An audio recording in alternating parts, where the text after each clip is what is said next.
Vamos lá, gente, tentar de novo. Tá caindo aqui e eu não sei exatamente o porquê. Não sei se tá tendo muita live e aí tá caindo. Vamos ver se agora vai. Agora acho que vai dar. Vamos ver. Tô aguardando aqui, já aceitei o Ivan para entrar na live. Foi. Ivan, Oi, oi. A câmera não tá virada para você, tá virada pro outro lado. oi, só um minutinho. Aí, deu. Sobe só um pouquinho agora, porque eu tô te vendo do nariz para baixo. Aí, foi. Tava caindo, não sei porquê, não sei se é o horário, tá tendo muitas lives. Você tá me É, ouvindo bem? é muita live, né? Eu acho que é. E aí eu entrava e caía. Ah, pessoal, tá todo mundo ouvindo bem? Estão me escutando? Ouvindo o Ivan Igor, também? Igor, mais um. Eu tô te ouvindo bem, você tá me ouvindo? Eu tô. Tô perguntando pro pessoal aqui se tá todo mundo ouvindo também. Se puderem dizer pra gente se o áudio tá ok, por favor. Um livro aqui. Sim, a Raquel disse que Por sim. aqui. Então tá ótimo. Ivan, Oi. primeiro quero te agradecer, né? Por você topar, fazer comigo essa live. Quero agradecer muito. Eu já vou pedir para você se apresentar também um pouquinho. Vou me apresentar um pouco porque eu recebi mensagens da live passada que eu pedi só para a pessoa se apresentar e não me apresentei. Tinha gente que não me conhecia. Então, para quem não me conhece ainda aqui da Rede Mãe, meu nome é Lívia, sou psicóloga clínica, trabalho com psicanálise já há 15 anos. Há 2 anos e pouquinho eu criei esse projeto chamado Rede Mãe, que o objetivo é trabalhar com pais, desenvolvendo pais para que a gente possa alcançar um bom desenvolvimento infantil e assim a gente colher frutos de várias maneiras, né? E aí o Ivan, conheci ele por causa do projeto também, né? O Ivan ano passado fez parte do nosso seminário aqui em São José, que foi um grande prazer para a gente. E agora está aqui de novo porque eu vou até agradecer publicamente uma coisa, Ivan, que além de estar fazendo a live comigo, o Ivan resolveu abraçar umas loucuras minhas e me orientar e me ajudar em alguns projetos. Então, hoje ele me ajuda em várias coisas e eu quero agradecer de coração porque é, é muito valioso todas as orientações, incentivos, carinho que eu recebo de você. Então, muito obrigada por todos esses ensinamentos e ajudas e orientações que você vem me dando em várias coisas. Então, para mim é um grande prazer ter você aqui hoje. Quer falar um Igor? pouquinho de você? Bom, eu sou psicólogo de formação, sou psicanalista. Eu trabalho com crianças, adolescentes, adultos e famílias. Trabalho muito com crianças de risco, com adolescentes de risco e uso a psicanálise desde que eu comecei minha formação em 71. E eu sou um psicanalista, eu dou aula de psicanálise, sou professor universitário e sou escritor, tenho alguns livros e sou um conferencista. E eu adoro minha profissão e espero que hoje também eu possa aí oferecer alguma coisa boa dessa minha Vai, caminhada. com certeza. Hoje, então, eu convidei o Ivan para conversar um pouco com a gente nesse período de pandemia, sobre como a gente pode perceber e entender os ganhos, as perdas e os sentimentos durante esse período, né? Que está tão complicado, tão difícil para todo mundo. A gente vem vendo, né, Ivan, a gente que trabalha com clínica, a gente recebe uma demanda enorme do estresse que as famílias estão vivendo, como que tem gente, pai e mãe desesperado de estar passando 24 horas por dia com o filho, né? As crianças, como é que elas estão lidando com isso, como que a gente não tem muito costume, a gente não cresce numa sociedade que aprende a falar sobre afetos e sentimentos, né? E aí eu queria muito que você pudesse falar para todo mundo hoje a importância disso, de como a gente, como pais, pode perceber, entender melhor essa afetividade, os conflitos dentro de casa, as reações das crianças e o que fazer com tudo isso. Bom, Lívia, não é só os filhos dentro de casa, adolescentes e crianças, é também marido, mulher, às vezes tem um outro elemento da família, às vezes o padrasto começou a conviver mais com os enteados, a madrasta. Enfim, assim, a pandemia e o confinamento trouxeram alguns sentimentos, algumas emoções. No início ficou uma coisa assim, para algumas pessoas que dependem do seu trabalho, não têm outros recursos, isso trouxe medo, trouxe insegurança. Então, você imagina essa pessoa, um ambulante, uma outra pessoa que tem aí um comércio, uma loja ou uma pequena empresa, ele vai entrar em sofrimento e esse sofrimento vai interferir nas situações aí afetivas com todo mundo que estiver em casa com ele. Então, outras pessoas que têm o seu trabalho, o seu dinheiro assegurado, gente concursada, sentiu muito prazer nisso, porque ficou sem trabalhar, ou trabalhando de casa algumas horas, perto dos filhos, que não é o costume. Enfim, para cada pessoa, o início da pandemia trouxe um sentimento diferente. Quer dizer, uma mudança, para alguns uma sensação de ganho, mas é uma sensação falsa de ganho, porque nós convivemos com a família quando a gente está em férias. Né? A maior parte das pessoas, classe média, média alta, quando está em férias, viaja, vai para Disney, vai para a praia, vai para o campo, vai para algum lugar. E aí os cuidados, a rotina desaparecem um pouco, não há tanta preocupação. Dentro de casa, e agora, infelizmente, eu vou dizer de coração, a escola está bem vindo para casa, fazendo a mãe, o pai, ou a tia, enfim, se transformarem também em professores.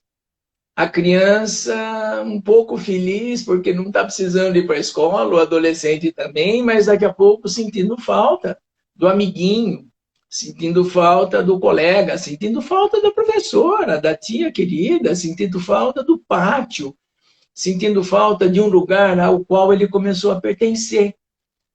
Nós, humanos, nós temos uma necessidade fundamental, vital, de sentirmos que a gente pertence a algum lugar. Então, a criança que vai para a escola, precocemente, ela começa a pertencer àquilo.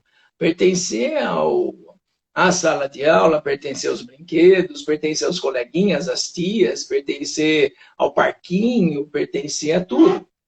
Isso cria dentro de nós um vínculo, que é como a gente lida com a vida. Tanto que quando chega o final de ano, que as crianças vão trocar de classe, às vezes existem algumas escolas que mudam a classe, mudam os coleguinhas, que também eu não concordo. E aí as crianças sentem falta do coleguinha. Tem criança que sai da sua sala para ver o coleguinha na outra e reclama para a mãe que não está perto do amiguinho querido. Enfim, a pandemia nos trouxe uma nova maneira de habitar o planeta. Então, nós temos que perceber que no meio dos pretensos ganhos existe muita perda, muita perda. Então, a palavra que mais se fala hoje é Covid-19, coronavírus. Morte, números. Morte, e os velhinhos, as crianças pequenas, os adolescentes se afastaram dos avós, para quem tem avós, se afastaram da bisa, se afastaram da tia-avó. Isso é uma perda. Essa coisa virtual é boa, mas nada como abraçar, sentir o cheiro, nada como chegar na casa da avó e comer a panqueca que a avó fez, nada como chegar na casa do vô e ter uma brincadeira pronta lá para o netinho, para a netinha.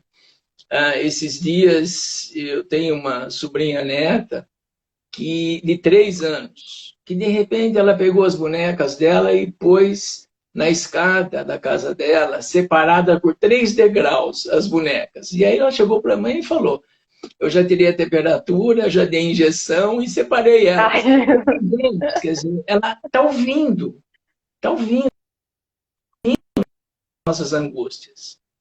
Então, o coronavírus veio nos trazer uma desconstrução de muitas coisas, veio colocar mais a virtualidade na nossa vida, e que também não é lá uma coisa muito terapêutica. Ela é boa, mas ela não é terapêutica. Terapêutica, o que mais uma criança precisa, o que mais um adolescente precisa é do amigo. É do amigo, é tocar, é social, né? Isso, é essa coisa da relação. Então, nós vamos ter muitas coisas. Eu ia falar que hoje o meu filho falou assim, ô mamãe, será que a hora que esse corona chato, ele chama de corona chato, você acha que a hora que esse corona chato a gente vai poder ir na piscina de novo? A gente vai poder ir na piscina? Ele fica o tempo inteiro, ele me questiona algumas coisas. Né? Outro dia ele pegou uma bolsinha de remédio dele que a gente leva para viajar, né? Aí ele pegou a bolsinha, chegou até perto de mim e falou assim, ô mamãe, a gente nunca mais vai viajar por causa do coronavírus? Né? Então, assim, essas são as perdas, né? A escola, e dentro de casa, então, existe uma regra afetiva só para quem é sadio, viu, Lívia? É uma regra que é assim, a gente sente a quantia de amor que a gente tem por alguém pela quantia de medo que a gente tem de perder esse alguém. Quando a gente sente medo de perder as pessoas, a gente fica bravo, irritado, a gente fica agressivo, a gente perde o humor. Então, você imagina, naquele dia a dia de casa, que não é o normal, que o dia a dia de casa, às vezes é um sábado, um domingo, ou sábado e domingo, as férias, o feriado, que é uma coisa esperada para todo mundo tentar viver em harmonia, mas a gente não está harmônico, né? A gente está mais irritado, muita gente aí está cuidando da casa de uma maneira obsessiva, compulsiva, muita gente não está cuidando, muita gente começou a cuidar mais das crianças e, de repente, começou a perceber que isso gera muito conflito, né? Ou sentar com uma criança na frente do computador para assistir uma aula e a criança não quer e ela não está tendo contato com a professora.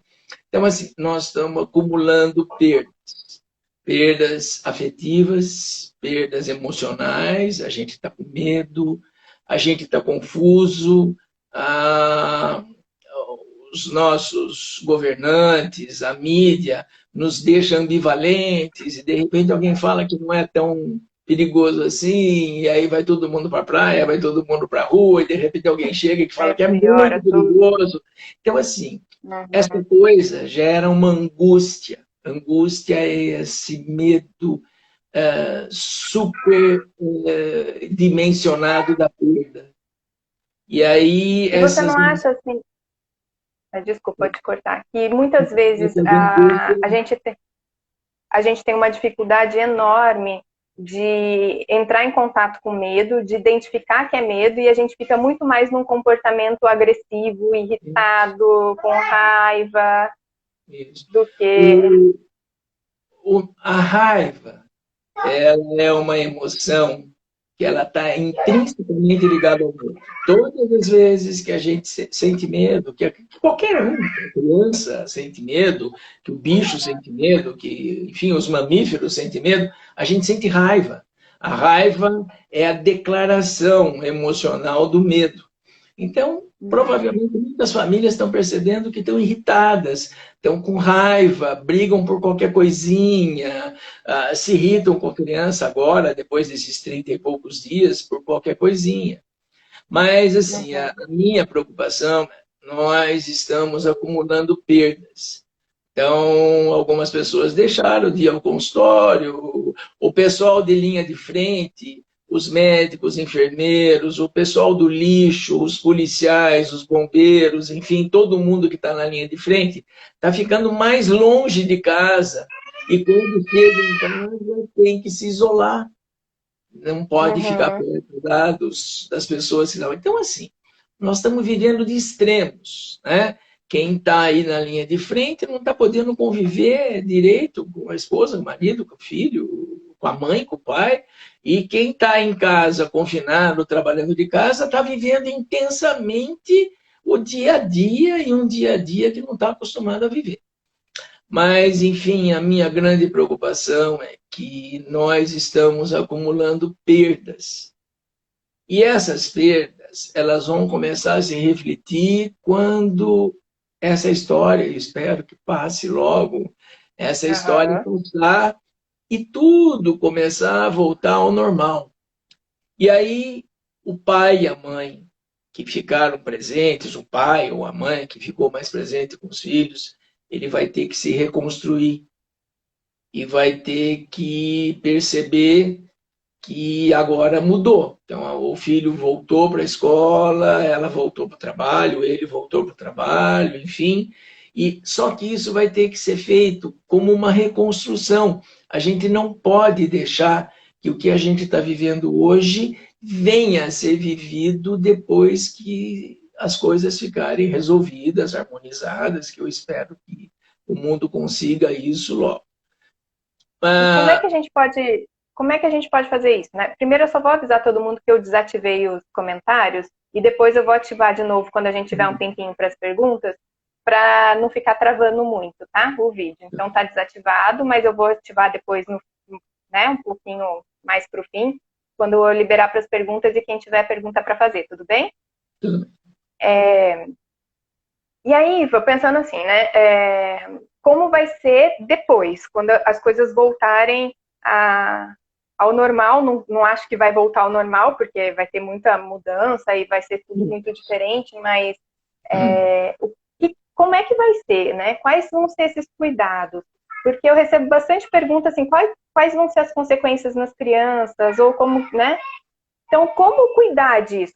Quais serão os cuidados que os pais, os professores, né, os adultos vão precisar ter? Então, os pais, como eu disse, vão ter que se reinventar, lembrando que alguns vão ter uma mudança financeira na vida, então algumas coisas vão mudar, a rotina vai mudar, talvez não se vá tanto a shopping, talvez não se saia tanto, não se viaje. Infelizmente, eu tive notícias de alguns casais que brigaram muito feio e se separaram. Ele foi para a casa dos pais ou ela para a casa dos pais, e aí as crianças ficaram aí sem um deles. Quando e se tudo começar a voltar ao normal, a gente vai ter que medir as perdas e fazer um mecanismo, organizar um mecanismo que se chama luto, que é, primeiro, perceber o que foi perdido, né? O tempo, a economia, as aulas, enfim, o trabalho, e também o que foi perdido nos relacionamentos, né? Muita gente aí ficou muito perto, se ofendeu de uma maneira mais grave, e isso depois vai voltar. Então as pessoas precisam tomar muito cuidado com isso. Os professores vão ter que se reinventar, então os professores vão ter que passar talvez uma semana ou duas conversando com as crianças e com os adolescentes, principalmente, sobre isso, né? Analisar isso junto com eles, dar nome a todos os sentimentos que eles tiveram, tentar ouvir o que cada um ouviu de casa, ouviu da mídia, ouviu do colega, ouviu dessas notícias fakes aí, das mídias sociais, a gente vai ter que nomear e renomear, dar nome aos sentimentos que a gente começou a sentir. Dar nome a tudo isso, dar nome ao nosso medo. Muita gente perdeu o vozinho, perdeu um tio, perdeu um pai de um amigo. Então, tentar entender essa perda, tentar aí compreender que o que nós passamos aí foi muito grave, muito sério, e chorar pelas perdas, o reencontro das crianças e dos adolescentes na escola vai ser barulhento, vai ser, embora eles se comunicam pelas redes, pelos joguinhos e tal, mas vai ser uma coisa eufórica. Então a escola vai ter que ser muito pacienciosa, as salas de aula provavelmente vão ficar muito barulhentas, muito todo mundo andando, todo mundo falando. Então, recebê-los depois destas, porque veja, a gente não sabe quantas perdas e quais as perdas que cada um teve. Cada um Ver o pai e a mãe brigando o dia todo é uma coisa terrível de uma pequena criança. A gente está vendo os índices de violência doméstica subindo absurdamente, né? Agora no isolamento, e o impacto disso para as crianças também, né? E os professores vão receber essas crianças também, né? Então acho que é um ponto bastante importante. O que me preocupa às vezes também, Ivan, é que o adulto tem uma tendência muito grande de diminuir o sentimento, a dor e a perda da criança. Né? A gente nunca acha que a criança está sofrendo muito, que ela não está percebendo muito. Mas ela está só deixando de ir para a escola. Né? Eu costumo falar que a escola e os pais é o mundo da criança, não tem outra coisa, né? Então ela não está indo para a escola e não está tendo contato com os amigos, ela perdeu metade do mundo dela. Isso. Né? Sem conseguir entender. Então é um luto enorme. É um luto enorme. Como eu disse, o sentimento mais importante nosso é o de pertencer. Pertencer ao escritório, à fábrica, à escola, pertencer ao grupo de amigos. Esse sentimento de pertencimento, ele foi agredido, foi extremamente agredido. Crianças que têm avós, que convivem com os avós e agora deixaram de conviver, muitos avós buscam as crianças na escola e tem um trajeto gostoso nisso, dão comida, dão banho. Então, é uma perda muito grande. Então, o adulto, né, os pais, que também estão em sofrimento, eles precisam entender que a criança está em sofrimento. Muitas vezes ela vai aumentar a birra, não quer tomar banho, muitas vezes não vai querer comer, muitas vezes vai se queixar de coisas que ela nunca se queixou, e os pais têm que lembrar que o aumento da birra, o aumento da agressividade na criança, no adolescente, esse aumento é devido ao medo, à angústia. Porque, na verdade, todos nós estamos numa situação de perda, mas nem todos nós temos a dimensão do que a gente está perdendo. Tá? Então, você vê, sair de casa, pegar o carro e ir até a padaria, ir até o shopping, dar uma volta e tomar um sorvete, tudo isso foi interrompido. São coisas pequenas, são coisas simples, mas são as coisas da vida, às quais a gente pertencia. Muita gente tem o hábito de comer uma pizza na sexta-noite, almoçar num sábado num restaurante, ou reunir amigos e tudo mais. Então, são perdas que elas só repô-las não vai resolver o nosso luto, a nossa dor. A gente vai ter a reposição disso, a reposição das aulas, a reposição do churrasco que não se fez mais, isso vai ter uma quantia de euforia, uma quantia de agressividade invisíveis, que a gente não vai perceber. Então, muita gente vai reunir os amigos para uma pizzada e daqui a pouco vai ter uma briga, porque o medo não passou ainda. E esse vai medo estar tudo ainda muito tumultuado.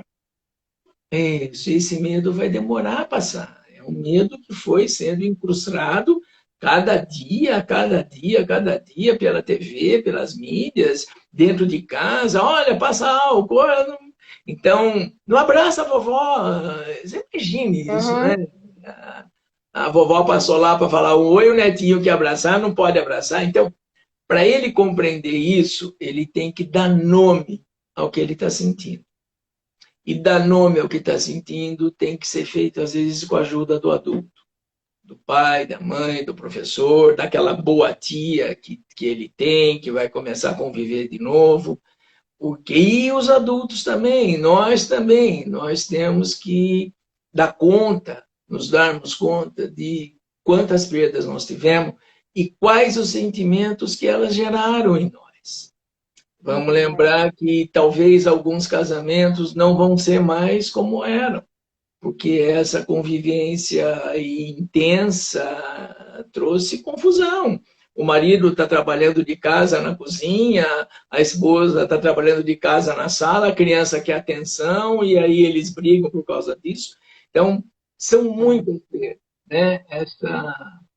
Essa parada, essa situação de guerra que nós estamos vivendo, trouxe muitas, muitas, muitas perdas. Então, seria importante que a gente fosse refletindo sobre isso.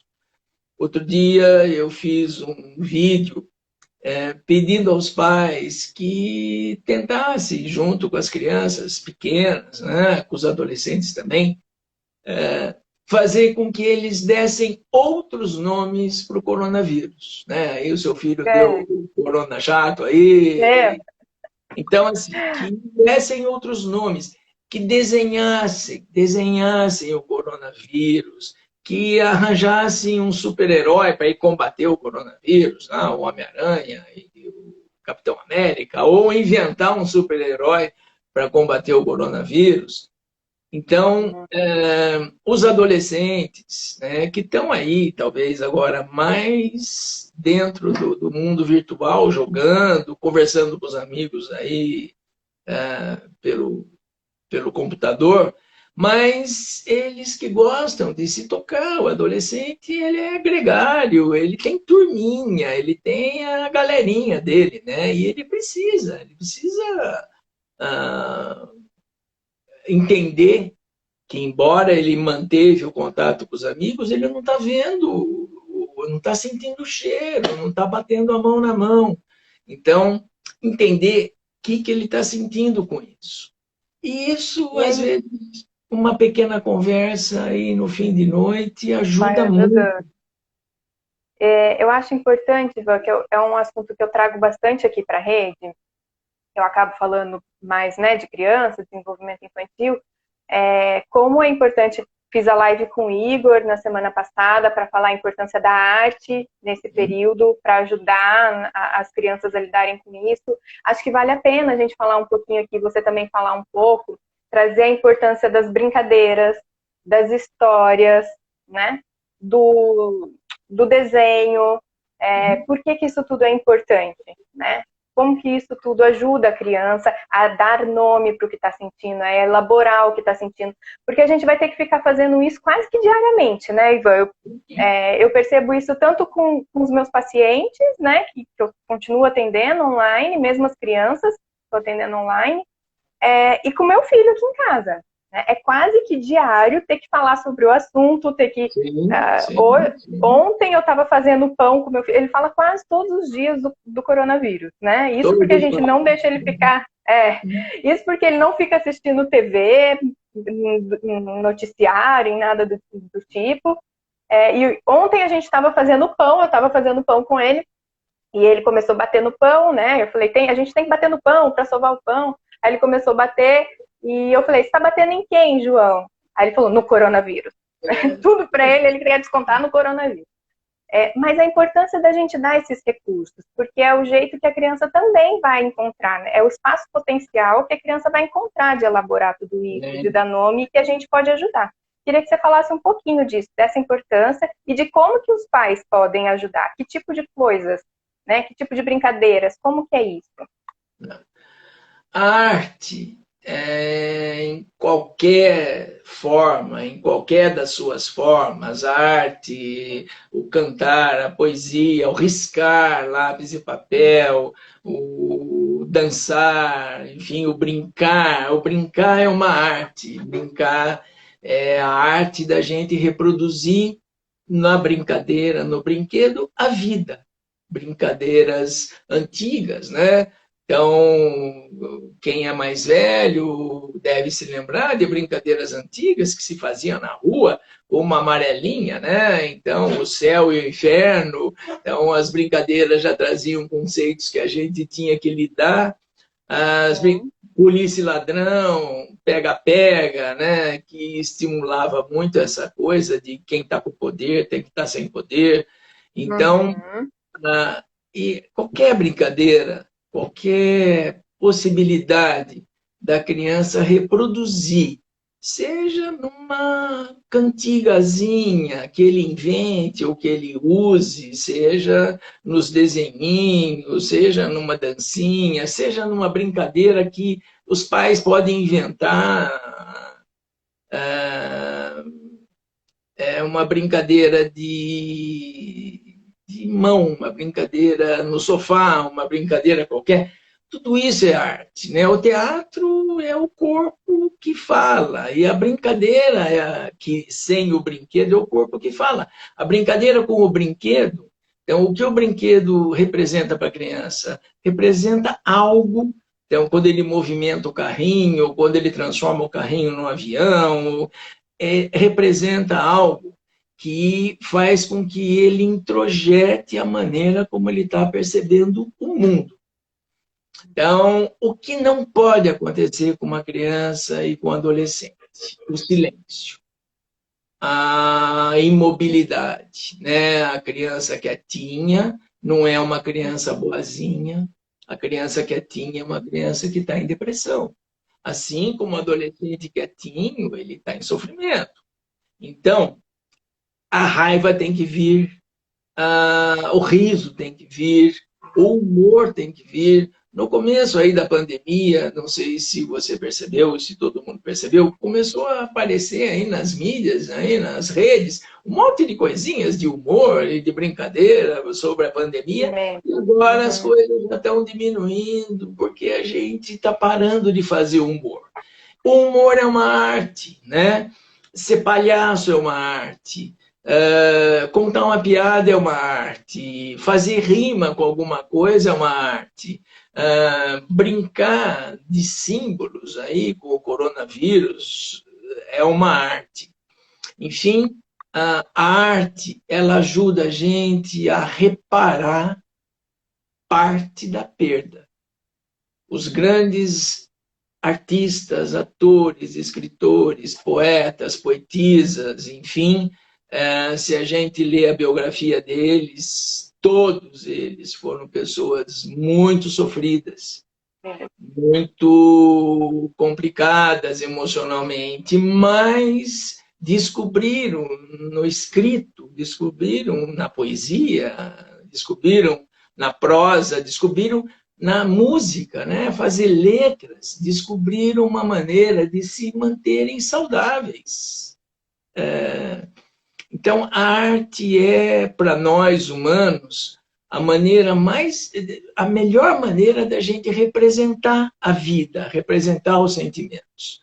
Eu não sei se as pessoas já perceberam, está havendo uma reedição, tanto de artistas, de cantores estrangeiros, cantores americanos, ingleses, como agora de alguns cantores brasileiros, de músicas antigas, que vem uma poesia inscrita, né? Embora toda música é arte, mas a gente está precisando da poesia, a gente está precisando de que escutar um Vinícius de Moraes, por exemplo, e ouvir exatamente o que... E que são poetas de uma época muito sofrida, né? Do nosso país. Também, exatamente. E que precisava... Houve uma época de outra pandemia aqui, né? Que não foi a de 1917, mas foi a de 64. Houve um tempo de reclusão, né? E as pessoas não podiam andar em mais que 3 na rua, as pessoas tinham que ficar em casa depois das 10, era difícil. Então, isso no começo, de 64 a 76, foi muito complicado. E nessa época surgiram obras belíssimas aqui no Brasil, de autores, compositores, né? E, como eu falei, a obra de Vinícius é linda, né? É uma coisa muito bonita. Então, o Chico e Caetano, enfim, são pessoas que fizeram coisas maravilhosas. Então, assim, a arte, em qualquer das suas formas, um joguinho, uma brincadeira, jogar é arte. Então, assim, em qualquer das suas formas, a arte nos ajuda a diminuir o grau da perda que a gente tem. Então, por exemplo, né, quando morre uma pessoa querida, nós temos aí esse choque, temos a perda, temos o velório, e se alguém já foi a um velório onde tem muitas pessoas, já deve ter percebido. Aos que choram, aos que sentem raiva, aos que riem, contam piadas, fazem xistes durante o velório, aos que vão toda hora naquela barzinho, todo velório tem um lugarzinho lá de pão de queijo, não sei o quê, vão comer. Então, assim, cada um se articula de uma maneira que possa lidar e diminuir o sentimento de perda. Então, assim, o que nós não podemos fazer é impedir que alguma manifestação, seja emocional, seja afetiva, impedir que ela se faça. Impedir que ela se faça. A arte de sentir raiva, a arte de se frustrar, a frustração é o maior bem que a gente oferece para as pessoas. Porque uma pessoa que começa a ter resistência à frustração, ela começa a aprender a sentir uma coisa, Lívia, que é muito importante hoje, a impotência. Né? A gente tem que aprender que nós, humanos, somos frágeis, vulneráveis e impotentes. Tá? E muita arte nasceu da impotência. Tá?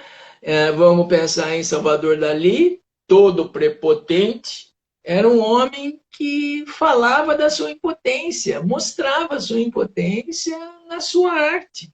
Tá? Então, assim, as perdas precisam ser vividas com um sentimento de frustração, precisam ser articuladas com algo que signifique arte. Tem gente que toca violão e que pode fazer uma musiquinha homenageando o Corona aí, tem gente que toca piano, tem gente que vai filmar a filhinha dançando lá, alguma coisa, e depois vai rir daquilo. Enfim, a gente precisa se mobilizar, a gente precisa fazer coisas. Então, é também arte aquele homem que está em casa e começa a consertar o bebê que está vazando, o chuveiro que está torto, uma tinta na porta, talvez lavar o carro dele com mais cuidado, assobiando, cantando, ou escutando Beatles, por exemplo. Né? Então, o que a gente não pode, e aí a outra preocupação minha, é colocar no outro, né? No companheiro que está em casa, na companheira que está em casa, no filho que está em casa, colocar no outro a possibilidade da gente ter uma resposta. Então, inconscientemente, a gente fica esperando que a nossa parceira, o nosso parceiro, o nosso filhinho, nos traga aquele bem que eu estou sentindo falta. Nos traga o abraço, nos traga o carinho, nos traga... Só que nós temos que pensar que todo mundo está no mesmo barco. Todo mundo está sentindo... Todo mundo está frágil. Todo mundo está frágil. Tá? Então, cozinhar, né? Vamos cozinhar, mesmo com o pouco que tiver em casa, vamos fazer um arroz com uma latinha de atum mais bonitinho, vamos enfeitar de tomatinho. Enfim, assim, tentar articular os nossos sentimentos em qualquer forma de uma manifestação de um sentimento artístico, de um sentimento, aí a gente chama de sublimatório. de uma coisa sublime. E acho que a gente pode dizer assim, né, que a gente vai precisar reorganizar nossas prioridades nesse momento, né, Ivan? Porque não vai dar para a gente manter o funcionamento da casa igual era antes, né? Porque agora tem um monte de gente trabalhando dentro da casa, tendo que fazer aula dentro de casa. Algumas coisas vão precisar mudar, a gente vai ter que reorganizar as coisas de um outro jeito. E que é muito importante a gente priorizar a saúde emocional e mental nesse momento, né? Porque senão nem da pandemia a gente sai, né? Porque de dentro de casa, porque a gente vai piorando tudo, né? Então, o que vale, né? Eu venho conversando com os pais assim, o que vale a pena você estressar? Porque já está todo mundo tão estressado. Então, será que, né, o carrinho que ficou na sala é o que precisa mesmo ser estressado? Ou compensa você sentar naquele momento e conversar com seu filho sobre a irritação que ele está sentindo e por isso que ele jogou o carrinho? Né? Quais serão as prioridades em cima disso tudo? Então, alguns pais precisam pensar que enquanto tudo estava normal e eles estavam fora de casa, aquela criança chegava da escola, tinha uma avó, uma babá, uma empregada, e ele brincava lá, talvez sozinho, falando sozinho, cantando sozinho, deixava tudo esparramado, como toda criança saudável deve deixar, né? Tudo enfileiradinho, esparramado aqui, esparramado lá. E aí a mãe chega do trabalho e quer que ele arrume aquilo. Quer que ele guarde, quer que ele arrume. Tem problema isso? Não, porque ele já se divertiu. Ele já fez a sua arte, né? Ele fez arte. Ele já fez. Antigamente, quando uma criança fazia alguma coisa, coisa ruim, fazendo arte, né? E é verdade, é arte, é arte, é arte quebrar regra. Os maiores pintores, escritores ficaram famosos, quebraram regras. Quebraram limites, quebraram normas, padrões aí da escola tal, da escola tal, da escola romântica, da escola. Então, não tem importância que a mãe obrigue a criança a guardar tudo lá, porque ele já se divertiu, ele já se articulou com os brinquedos dele, ele já falou sozinho, ele já brincou. Mas agora que ela fica o dia inteiro em casa, ela tem que lembrar que tem um espaço na sala, no quintal, que é dele, que ele usa quando ela está ausente. E ela tem que permitir isso. Né? Ela não mudou a rotina, mas a dele já mudou a rotina dele de escola, e ela não pode imaginar que ele vai ter que ser conduzido aí como um bom adulto que vai deixar tudo organizadinho.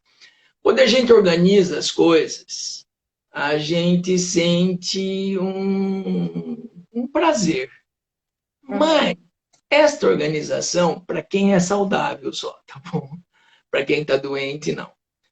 Essa organização, daqui a pouco ela está do mesmo jeito que estava antes da gente organizar. A gente já deixou tudo fora do lugar e tal, daí a gente arruma de novo. Então, arrumar e desarrumar os brinquedos, as coisas em cima do escritório, as coisas da cozinha, é uma forma da gente poder articular alguns sentimentos nossos, né? De reparação. Então, está tudo esparramado aqui, e de repente eu decido que eu vou arrumar tudo.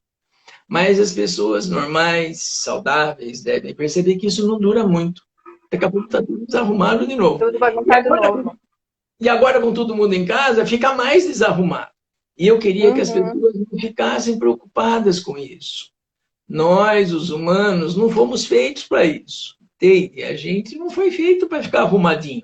Quando a gente começa a ficar arrumadinho, a gente começa a sofrer de um transtorno neurótico complicado, que se chama transtorno obsessivo-compulsivo, que é uma coisa muito séria, é uma coisa que faz mal, é uma coisa que tem que... Então, assim... E que a criança está sem lugar para correr, né? Está sem lugar para se exercitar, e ela vai ter que gastar essa energia dentro de casa, e não tem como gastar energia sem fazer bagunça. Não dá. Ou se divertir lá com todos aqueles brinquedos que ela jogou no chão e cada hora ela está com um na mão e que não precisamos arrumar isso. A gente precisa pensar que as pessoas saudáveis, cada movimento que elas fazem, seja no trabalho, seja em casa, é gerido, esse movimento é gerido por um sentimento inconsciente. Às vezes, no trabalho, a gente tem que rir para uma pessoa que a gente não gosta. Em casa, não.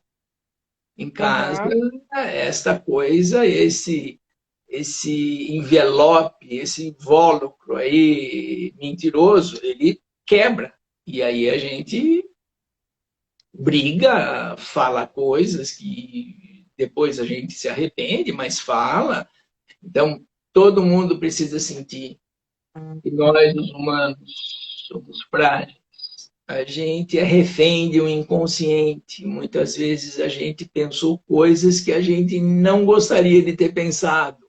Às vezes a raiva de alguém faz a gente desejar a morte desse alguém. Depois a gente se assusta e tenta retomar isso. E em tempos agora, onde o afeto ele está meio desarticulado, a gente ora está bem, ora está mal, ora está bem, ora está mal, o medo está nos consumindo, a gente precisa pensar assim que a raiva tem sido a nossa mais fiel companheira. Que a gente precisa, então, colocar essa raiva de alguma forma articulada em alguma coisa. Quem tem dons, quem toca violão, piano, pinta e tal, tem que fazer isso mais frequentemente. Quem não tem dons, pode inventar arte, como eu disse, consertar o brinquedo do filho lá com o Super Bond e perder um tempo com aquilo, ajudar a desmontar o brinquedo. Enfim, a gente precisa colocar os nossos sentimentos em coisas. Algumas outras pessoas têm ficado na frente da televisão, também com medo, né? Então, muitas pessoas que estão muito preocupadas assistem todos os jornais, porque hoje o dia inteiro as TVs estão falando do coronavírus, os médicos dizendo, lave a mão, saia de casa e passe álcool. Então, assim, as pessoas ficam ouvindo a mesma coisa. E isso também não deve ser combatido, a esposa ou o marido não deve brigar com quem está fazendo isso, porque aquela coisa de ficar vidrado, ficar ligado nessas notícias, nos noticiários o tempo todo, é uma maneira de, no meio do medo, ter uma esperança. Que de repente alguém vai dizer alguma coisa boa. Coisa boa.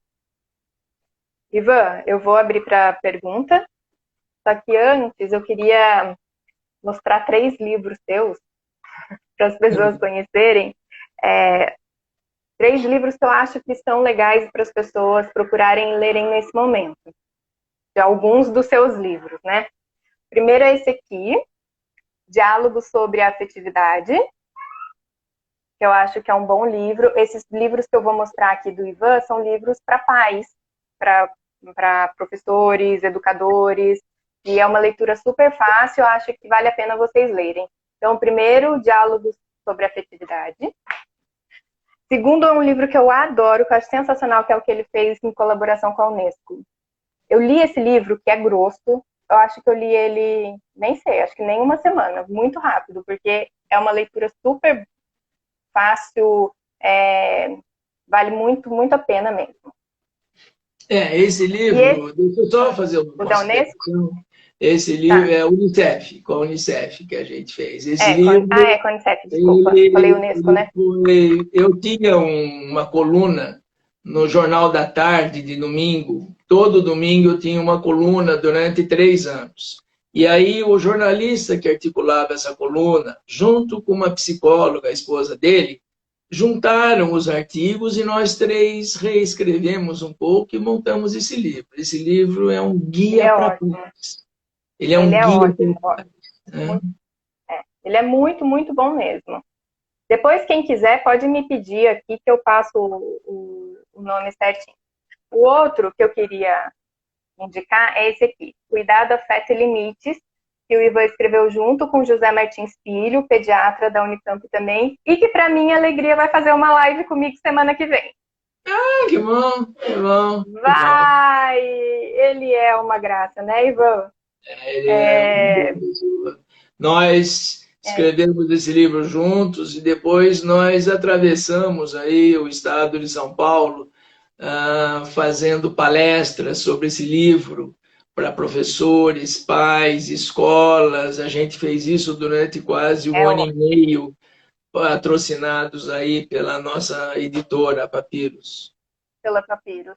Esse livro também é muito bom, então todo mundo também já está sabendo que semana que vem o Dr. Martins vai estar aqui conversando comigo, e ele é uma graça também e sensacional, né? Eu vou abrir para as perguntas e já vou avisar. Se por acaso cair, sabe, Ivan? Porque o negócio aqui caiu, quando estava com o Igor, caiu na nossa cara, sabe? A live. Se por acaso cair, porque acabou o tempo, volta todo mundo e eu chamo de novo para, no mínimo, encerrar, né? Assim, e despedir. Então, alguém tem alguma pergunta? Quer mandar alguma pergunta aí para o Ivan? Aproveitem. Estão Obrigado, mandando um Bruno. abraço. Ah, tá vendo aí? Tá conseguindo ler? Obrigado, Bruno. Saudade aí. Ai, sua opinião sobre terapias online com crianças, Ivan? Tá. Então, assim, a terapia, assim como a sala de aula de crianças, adolescentes, universitários, a terapia precisa de algumas coisas. Precisa do paciente, do terapeuta, e esses dois formam um vínculo aí, formam uma relação que é única, é uma relação sigilosa, uma relação maravilhosa. Mas o que dá sentido à união desses dois é onde eles estão. A cadeira que o terapeuta está sentado, a cadeira, o divã, ou o chão, né, onde a criança está brincando, as paredes, o que tem nas paredes, o que tem na sala. A gente chama isso em psicanálise de setting terapêutico. Como a gente chama de setting educativo, setting educacional, setting pedagógico, a sala de aula. O que tem na sala de aula? Tem a minha carteira, a carteira do meu amigo, o lugar onde minha professora fica, a lousa, ou sei lá se tem alguma projeção, tem a janela, tem o ventilador, tem o ar-condicionado. O setting, ele é fundamental para que as pessoas sintam que elas estão pertencendo àquilo, sintam que elas estão vivendo naquilo algo muito importante. Então, a terapia online, ela perde exatamente esse recurso, né? Esses dias eu atendi um paciente meu, adolescente, online, ele estava de pijama na cama, né? Erguendo o braço e com o pezão assim. Então, assim, esta coisa, ela é bonita, ela é gostosa, mas ela não é terapêutica profundamente. Saber que aquela sala, naqueles minutos em que o paciente fica com o terapeuta, saber que aquela sala é dele, saber que aquele terapeuta naquele momento é só dele, isso é muito importante. O que a virtualidade não dá, não traz para nós. Uhum. Então, assim como a sala de aula, né? A sala de aula é onde a criança vai fazer arte. Daqui a pouco ela jogou um papelzinho na outra, daqui a pouco ela riu, contou uma coisa engraçada para outra, daqui a pouco está todo mundo sério, cai um estojo lá no fundo, todo mundo vira e ri. O setting pedagógico, o setting terapêutico, ele é fundamental. Tanto que quando um terapeuta, às vezes, precisa mudar de sala, mudar de prédio, mudar de casa, às vezes ele precisa trabalhar isso um pouco, principalmente com pacientes que têm uma depressão, pacientes, crianças principalmente, né? E eu, há 5 anos atrás, eu mudei de consultório e eu tenho um menino que eu atendo já há quase 12 anos e ele estava com 6 quando eu mudei e ele veio, ficou meio assim na minha sala, quando chegou no final da sessão ele veio no meu ouvido, porque ele não queria que a sala nova ouvisse, né? Ele veio no meu ouvido e falou assim, um dia nós podemos voltar na casa antiga só para você conversar comigo de novo? Então, assim, o online é um recurso, mas não satisfaz o Eu acho que é padrão um recurso e um científico. suporte nesse momento, É né, um Ivan? suporte nesse momento, é uma saída, é um remendo, É uma saída. Uhum. mas fica faltando aquela coisa, tudo que existe numa sala de um profissional é terapêutico. Tudo que tem. Uhum. É familiar. Familiar, não sei se vocês compreendem, ou se você compreende, é familiar. É meu, naquele momento aquele é meu, naquele momento eu e meu terapeuta somos um. Então, nós estamos aí, obrigados agora a atendermos online, mas espero Mas que não é o que a seja gente para pode sempre. fazer nesse momento para dar um suporte, né? Deixa eu ver que mandaram um monte de perguntas. Eu estou voltando aqui um pouco. Um monte de gente mandando um beijo, que adora você, que está adorando te escutar. Obrigado. Pedindo para gravar, deixar a live gravada. Eu vou deixá-la disponível naquele 24 horas e eu estou descobrindo um jeito de baixar ela, tá? Se alguém souber e quiser me mandar uma mensagem depois, eu agradeço. Me perguntaram sobre guarda compartilhada. O que você poderia dar de orientação para quem está passando pela situação de guarda compartilhada? Bom, então essa é uma coisa que eu discuti outro E dia. depois, rapidinho, porque daí eu faço essas duas perguntas e acho que vai dar o nosso tempo. Jogos na internet para adolescente e criança nesse período, o que você acha? Tá. Bom, sobre guarda compartilhada, a coisa fica complicada, né? Então, os pais aí, o pai e a mãe, eles precisam se proteger bastante. A criança está hora com o pai, hora com a mãe, então isso não pode ser interrompido, né? Então, quando o pai for buscar a criança, ele tem que estar bem, ele não pode ter ido ao barzinho com os amigos, e quando a mãe for buscar a criança, ela não pode ter passado no supermercado sem se higienizar, sem estar aí com. Mas, assim, a guarda compartilhada não deve ser interrompida. O que eu sugeri outro dia a um casal é que a criança ficar, como ela está de férias, né, está sem aula, ela ficasse mais tempo com um e depois mais tempo com o outro. E que eles explicassem para ela que é em nome do coronavírus, tá? Que vai ficar desse jeito. Então, não ficar aquela história de, às vezes, o pai vê de quarta e vê de sábado e domingo. Como ele está trabalhando de casa, então ele pode ficar mais tempo com o filho. E aí talvez aprender mais com o filho, que ele talvez não conviva tanto, mas a guarda compartilhada não deve ser interrompida. Os casais não devem usar esse momento de crise para afastar o outro, né? Que daí fica uma alienação parental, que eu já vi acontecer. E sobre os jogos aí dos adolescentes, né? Então, assim, em tempos de aula, em tempos de estudo, já é difícil controlá-los. Imagine em tempos de nada, em tempos, esse tempo árido que nós De estamos vivendo. tédio. Então, assim, eu sempre peço aos pais que permitam, sim, o jogo, qualquer jogo, né? Tem muitos jogos, mas que limitem o tempo.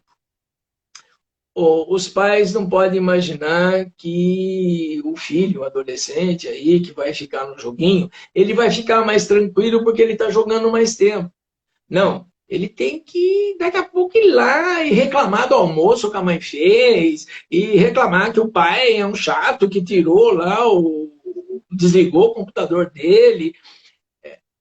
Estas coisas, embora pareçam tão agressivas, vocês não imaginam como é importante que as pessoas manifestem as raivas. Então, vamos sim jogar, mas vamos ver um tempo. Vamos combinar um tempo, mas um tempo, assim, combina o tempo e cumpre isso. E depois, aquele chato daquele adolescente vai estar com o pé sujo no sofá. E a mãe vai estar brava com ele. E ele vai estar, mas também você não me deixa jogar. Estas brigas caseiras, esses conflitos, eles são mediados por afeto, gente. Temos 30 segundos restantes, Ivan. Então nós temos que pensar que a raiva não é o mal. A raiva não é o mal. A raiva é aquilo que mais nos dá o sentimento de pertencer à vida. Quem começa a perder o medo e a culpa se torna um psicopata. E aí tem